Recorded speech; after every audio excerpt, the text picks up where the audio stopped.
ایسے ہی بہت سی ایسی جگہوں پر جہاں مسلمانوں کی آبادی بہت کم ہے، مساجد شاندار تعمیر کی جا رہی ہیں، اور مساجد کی تعمیر کے سلسلے میں تو ایک آدھ سال پہلے میں نے 2 مسلسل خطبے دیے تھے تعمیر مساجد کے سلسلے میں، جس میں پہلے خطبے میں نے اپنی طرف سے کوئی بات نہیں کہی تھی، معارف الحدیث سے پورا مضمون سنایا تھا، تعمیر مساجد کے متعلق حدیثیں سنائی تھی میں نے، اور 1-2 حدیثیں اس کے علاوہ ذکر کی تھیں، اور دوسرے جمعے میں نے اسی قسم کی چند باتیں عرض کی تھی۔ وہ اگر آپ کو وہ گفتگو ملے تو اس میں آپ کو بہت کچھ تفصیل ملے گی، میری نہیں بلکہ اس میں آپ کو وہ احادیث ملیں گی کہ جن احادیث میں تعمیر مساجد کے سلسلے میں رہنمائی کی گئی۔ اللہ کے رسول صلی اللہ علیہ وسلم نے فرمایا ما امرت بتشیید المساجد، مجھے شاندار مسجدیں بنانے کا حکم نہیں دیا گیا۔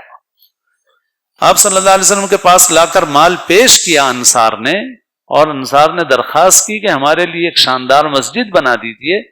اللہ کے رسول صلی اللہ علیہ وسلم نے فرمایا کہ نہیں، عریش کا عریشی موسیٰ، یہ صاحبان ہی میرے لیے کافی ہے۔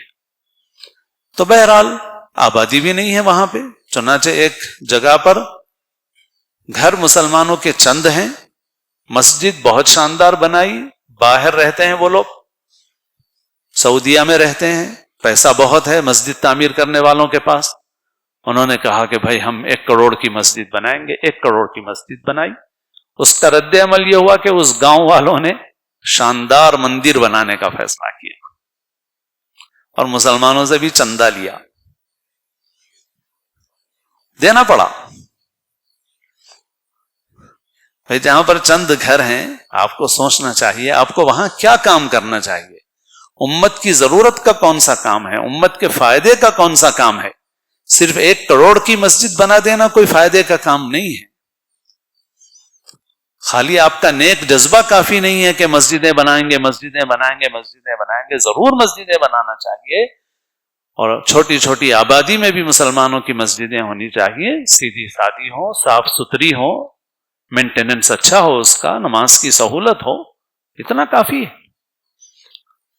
آپ جس گاؤں میں مسلمانوں کے چند گھر ہیں اس میں آپ 1 کروڑ کی مسجد بنائیں گے تو یہ آپ اپنے شوق کو پورا کر رہے ہیں، آپ شریعت کے حکم پہ عمل نہیں کر رہے ہیں۔ آپ